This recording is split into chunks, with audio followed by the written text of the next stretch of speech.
네, 8월 15일 주일 아침 말씀 묵상으로 만나 뵙게 돼서 반갑습니다. 오늘 주일도 주님의 은혜가 풍성히 누려지는 우리 모든 성일 가족들 될 수 있기를 주님의 이름으로 축복합니다. 함께 기도하고 말씀 함께 보겠습니다. 하나님 감사합니다. 하나님께서 매일매일의 삶을 지켜주시고 오늘은 특별히 주일 아침 또 아침을 깨워 말씀을 보게 하시니 감사드립니다. 하나님, 매일매일 주어지는 이 삶의 기회가 우리에게 얼마나 소중한지 잘 알게 하시고 그 첫 시간을 말씀으로 깨우는 우리 성도님들의 삶을 이끌어가 주시옵소서. 오늘 주일 하나님 앞에 예배할 때에 더욱더 거룩하고 정결한 심령으로 나아갈 수 있도록 이 새벽 말씀으로 우리를 정결케 되어지는 놀라운 은혜를 경험케 하여 주옵소서. 감사드리며 예수님의 이름으로 기도하옵나이다. 아멘. 네, 오늘 아침 우리가 함께 나누실 하나님의 말씀은 사사기 6장 11절에서 24절까지의 말씀입니다. 우리 말씀 함께 보겠습니다. 여호와의 사자가 아비에셀 사람 요아스에게 속한 오브라에 이르러 상수리 나무 아래에 앉으니라. 마침 요아스의 아들 기드온이 미디안 사람에게 알리지 아니하려 하여 밀을 포도주 틀에서 타작하더니 여호와의 사자가 기드온에게 나타나 이르되 큰 용사여, 여호와께서 너와 함께 계시도다. 오 나의 주여, 여호와께서 우리와 함께 계시면 어찌하여 이 모든 일이 우리에게 일어났나이까? 또 우리 조상들이 일찍이 우리에게 이르기를 여호와께서 우리를 애굽에서 올라오게 하신 것이 아니냐 한 그 모든 이적이 어디 있나이까? 이제 여호와께서 우리를 버리사 미디안의 손에 우리를 넘겨주셨나이다. 너는 가서 이 너의 힘으로 이스라엘을 미디안의 손에서 구원하라. 내가 너를 보낸 것이 아니냐. 오 주여, 내가 무엇으로 이스라엘을 구원하리이까? 보소서, 나의 집은 므낫세 중에 극히 약하고 나는 내 아버지 집에서 가장 작은 자니이다. 내가 반드시 너와 함께 하리니 내가 미디안 사람 치기를 한 사람을 치듯 하리라. 만일 내가 주께 은혜를 얻었사오면 나와 말씀하신 이가 주 되시는 표징을 내게 보이소서. 내가 예물을 가지고 다시 주께로 와서 그것을 주 앞에 드리기까지 이곳을 떠나지 마시기를 원하나이다. 내가 너 돌아올 때까지 머무르리라. 기드온이 가서 염소 새끼 하나를 준비하고 가루 한 해바로 무교병을 만들고 고기를 소쿠리에 담고 국을 양푼에 담아 상수리 나무 아래 그에게로 가져다가 드리매 하나님의 사자가 그에게 이르되 고기와 무교병을 가져다가 이 바위 위에 놓고 국을 부으라. 하니 기드온이 그대로 하니라. 여호와의 사자가 손에 잡은 지팡이 끝을 내밀어 고기와 무교병에 대니 불이 바위에서 나와 고기와 무교병을 살랐고 여호와의 사자는 떠나서 보이지 아니한지라. 기드온이 그가 여호와의 사자인 줄을 알고 이르되 슬프도소이다 주 여호와여, 내가 여호와의 사자를 대면하여 보았나이다. 너는 안심하라. 두려워하지 말라. 죽지 아니하리라 하시니라. 기드온이 여호와를 위하여 거기서 제단을 쌓고 그것을 여호와 살롬이라 하였더라. 그것이 오늘까지 아비에셀 사람에게 속한 오브라에 있더라. 네, 오늘 나누는 사사기 6장 11절의 말씀은 또 다른 사사가 등장하는 장면입니다. 기독교의 신앙을 흔히들 역설에 관한 이야기로 많이 표현합니다. 역설이라고 하면 상식적으로는 모순되어지는 것처럼 보이나 실질적으로는 진리를 담고 있는 것이라고 합니다. 그런데 성경에 이런 이야기가 많이 나오죠. 특별히 우리가 사사의 이야기를 보고 있는데 이러한 이야기가 많이 담겨져 있는 것 같습니다. 하나님께서 이스라엘을 구원하기 위하여 세운 사람들을 보면 이 역설의 의미들이 많이 포함되어 있기 때문이죠. 오늘 우리가 살펴볼 사사 기드온의 내용도 마찬가지라고 생각을 합니다. 이스라엘은 이제 미디안에게 초토화되기 일보 직전입니다. 그 엄청난 숫자의 위력 앞에 이스라엘 자손들은 말 그대로 속수무책이었습니다. 그렇게 7년을 버텼는데요. 버티다가 이제 하나님께 부르짖습니다. 다른 때 같았으면 하나님께서 곧바로 사사를 세우셨을 텐데 이번에는 구원자 대신에 대언자를 세우시고 이스라엘 백성들에게 말씀을 먼저 전하시죠. 그동안 잘못된 것을 일깨워 주셨습니다. 그리고 나서 세운 구원자가 오늘 등장하는 사사 기드온입니다. 그런데 이 기드온은 우리가 생각하기에도 굉장히 턱없이 모자란 사람처럼 보입니다. 그의 등장 장면을 한번 보실까요? 11절 말씀인데요. 여호와의 사자가 아비에셀 사람 요아스에게 속한 오브라에 이르러 상수리 나무 아래에 앉으니라. 마침 요아스의 아들 기드온이 미디안 사람에게 알리지 아니하려 하여 밀을 포도주 틀에서 타작하더니. 자, 여기에서 기드온의 성품이 드러나고 있습니다. 일반적으로 타작 마당은 보여지는 곳이죠. 그런데 그곳에서 타작을 하면 미디안 사람들에게 들킬까 두려워서 어디에서 타작을 합니까? 밀을 포도주 틀에서 타작하고 있다라고 이야기를 합니다. 이게 무엇을 이야기하냐면 기드온이 지금 어떠한 마음을 갖고 있느냐 그 특징을 보여주는 문구이죠.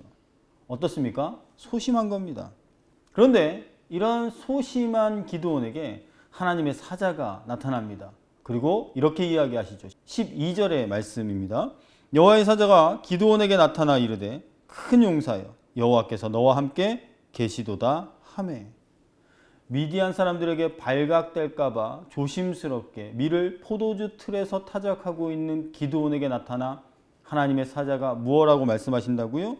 큰 용사여 여호와께서 너와 함께 계시다. 자, 큰 용사라고 부를 만한 모습이 전혀 없습니다. 그런데 하나님은 그를 큰 용사라고 부르십니다. 그리고 큰 용사라고 부르실 때 전제의 조건이 하나 있는데 그 다음 구절에 우리가 주목해 볼 필요가 있다라는 거죠. 이게 무엇입니까? 하나님께서 그를 이렇게 부르신 것은 하나님의 의지를 나타내시고 있는 겁니다. 하나님께서 너와 함께 하신다. 그러면 너는 비록 개인적으로는 소심할지 몰라도 하나님께 큰 용사로 쓰임받을 수 있다라는 의미를 품고 있는 겁니다. 원문적으로 해석을 하면 이 순서가 뒤바뀌어 있다고 이야기합니다. 우리말 성경에는 큰 용사가 먼저 나왔지만 원문 성경은 여호와께서 너와 함께 계시도다가 먼저이고 그렇게 될 때 큰 용사라고 칭하신다라는 것이죠. 하나님께서 비록 나그네의 모습으로 나타나셨지만 기드온에게 직접 이 말씀을 주시는 겁니다. 말 그대로 하나님께서 함께 하고 계시고 하나님이 함께 하실 때 소심한 기드온도 큰 용사로 쓰임받을 수 있다라는 거죠. 그런데 기드온은 이 말을 듣고 굉장히 당혹스러웠을 겁니다. 13절 말씀을 통해 보면 기드온의 마음이 대변되어 있거든요. 하나님이 계신데 왜 우리가 고통받습니까? 하나님이 계신데 왜 우리는 미디안의 손에 넘어갔습니까? 왜 이러한 고통 가운데 억울하고 이해할 수 없는 상황에 우리를 내버려 두신 겁니까? 이 상황을 그나마 참으며 이렇게라도 견디고 있는데 갑자기 나타나셔서 큰 용사라고요? 이해할 수 없다라는 거죠. 그런데 이 이야기를 들은 하나님은 14절 다시 한번 이야기하십니다. 여호와께서 그를 향하여 이르시되 너는 가서 이 너의 힘으로 이스라엘을 미디안의 손에서 구원하라. 내가 너를 보낸 것이 아니냐 하시니라. 자, 하나님 앞에 계속해서 대항하고 반항하고 있는 기드온에게 하나님은 다시 한번 말씀하십니다. 미디안의 손에서 이스라엘을 구원하라고요. 근데 무엇으로요? 이 너의 힘으로. 자, 이 너의 힘으로라는 것은 무엇을 의미할까요? 12절에서 이미 선언하셨던 하나님의 함께하심입니다. 하나님의 함께하심이 큰 용사로 쓰임받을 수 있었던 것이고 그리고 그 힘이 이스라엘을 미디안에서 구원할 수 있는 능력이 된다는 것이죠. 그렇기 때문에 그 하나님이 함께 하실 때 기도는 쓰임받을 수 있다는 것이죠. 자, 그런데 여전히 기드온은 계속해서 부족함을 토로합니다. 15절 말씀에 보면 자신의 부족함을 핑계거리로 계속해서 삼습니다. 자신을 객관적으로 판단하고 있지만 여전히 소심하고 부족하다라는 거죠. 우리도 이 모습 앞에 우리의 모습을 점검해 볼 필요가 있습니다. 우리의 정체성이 이렇게 드러나는 것입니다.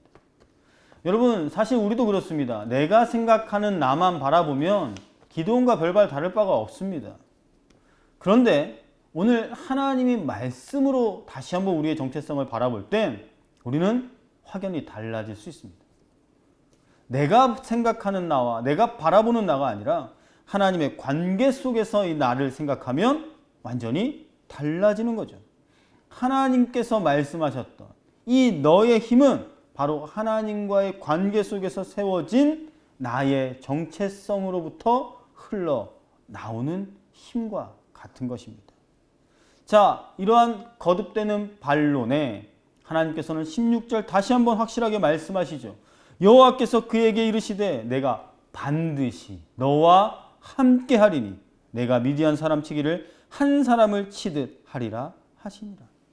오늘 말씀은요, 하나님께서 계속해서 기드온을 부르시고 기드온은 안 됩니다, 못합니다, 연약합니다 라는 팽팽한 줄다리기가 진행되고 있는 것처럼 보입니다. 하나님은 기드온을 큰 용사로 쓰시려고 하는데 기드온은 여전히 그 제안을 이런저런 핑계로 거절하는 거죠. 왜 하나님은 이러한 사람을 자꾸 쓰려고 하시는 걸까요? 미디안 족속을 물리치고 이스라엘을 구원하기 위해 다른 사람을 쓰시면 안 되는 걸까요? 조금 더 잘 준비된 사람은 없는 걸까요? 왜 이런 기도원을 쓰시려고 하는 걸까요? 우리가 오늘 이 말씀을 바라보면서 하나님의 궁극적인 목적을 바라볼 수 있어야 할 줄로 믿습니다. 그것은 하나님의 관심은 단순히 미디안을 이기는 것에 있는 것이 아니라는 것이죠. 앞으로 우리가 살펴보겠지만 몇몇 사람으로도 그것은 하나님의 손에 붙들리기만 하면 충분한 일입니다. 그런데 하나님의 오늘 관심은 기드온과 같은 이 이스라엘 백성들에게 하나님의 자녀로서의 정체성을 확실히 심어주려는 데 있으시다라는 겁니다. 그렇기 때문에 하나님은 결코 그를 포기할 수 없었던 것이죠. 하나님께서 오늘 기드온을 선택하신 것은 그가 미디안의 손에서 구원할 이스라엘의 적임자이기 때문이 아니라 정체성을 확인하는 싸움에서 가장 어려운 상대였기 때문입니다.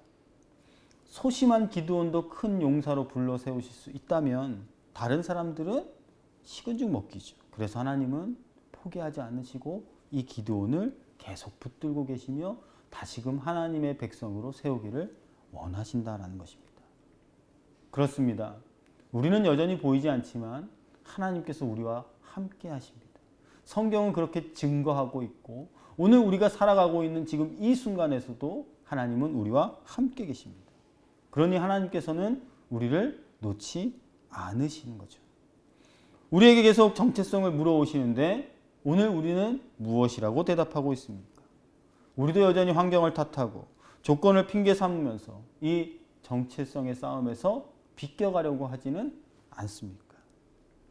우리가 오늘 이 문제 앞에 스스로 하나님께 질문할 수 있는 시간을 가지기를 바랍니다. 인생살이가 그다지 힘들지 않을 때는 나름대로 헤쳐나갑니다. 그런데 어떻게라도 빠져나갈 구멍이 없을 때, 인생의 막다른 골목에 다다를 때 우리는 그 이야기가 달라집니다. 하나님은 그 자리에서도 그 문제를 해결하는 것이 아니라 어김없이 너는 누구냐? 정체성을 물어오신다라는 것입니다. 그러므로 우리의 삶에 있어서, 우리의 믿음에 있어서, 우리의 신앙에 있어서 이 정체성의 문제는 가장 중요합니다. 이 문제가 풀릴 때에 우리의 인생의 모든 문제도 풀리게 되는 역사가 있을 줄 믿습니다.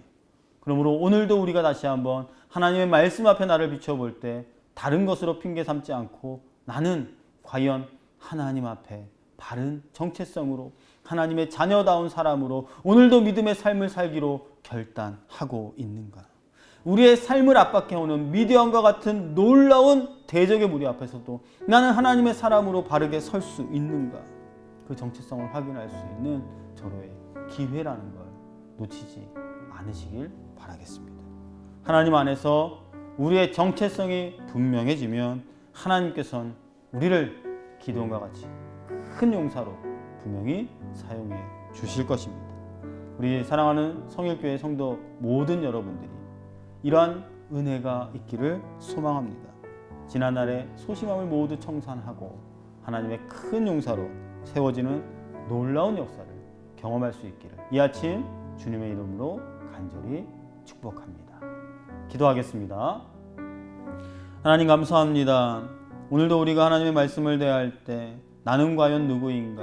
나는 올바로 나를 인식하고 있는가? 질문하게 됩니다. 오늘 기도원과 같은 그 큰 용사라는 이름으로 우리를 부르고 계심에도 불구하고 우리는 여전히 환경과 조건에 제약을 걸며 나 스스로를 제한하고 소심하게 여기고 있는 기도원과 같은 우리의 모습을 발견하게 됩니다. 하나님, 그것이 아니라 내가 하나님의 자녀라면 올바른 정체성을 가지고 주님과 함께 승리하며 하나님께서 함께 계시는 놀라운 은혜를 경험하고 힘차게 설 수 있도록 은혜 베풀어 주시옵소서. 그래야 할 때 이 세상이 미디안과 같은 놀라운 억압과 핍박이 있다라고 할지라도 그것을 이겨낼 만한 원대한 힘과 능력을 소유하는 하나님의 자녀로 거듭나는 저희 모두가 되게 하여 주시옵소서. 그래서 지난날의 모든 소심함을 버리고 주님 앞에 큰 용사로 쓰임받을 수 있는 믿음의 용사로 다시금 세워질 수 있는 우리 모두가 될 수 있도록 주님 우리의 마음을 만져주시고 거듭나게 하여 주시옵소서. 감사드리며 예수님의 이름으로 기도하옵나이다. 아멘. 네, 이제 개인적으로 말씀을 더 묵상하시며 개인의 기도의 제목 가지고 기도하시고 교회와 나라와 민족을 위하여서도 더 깊이 기도할 수 있기를 바랍니다.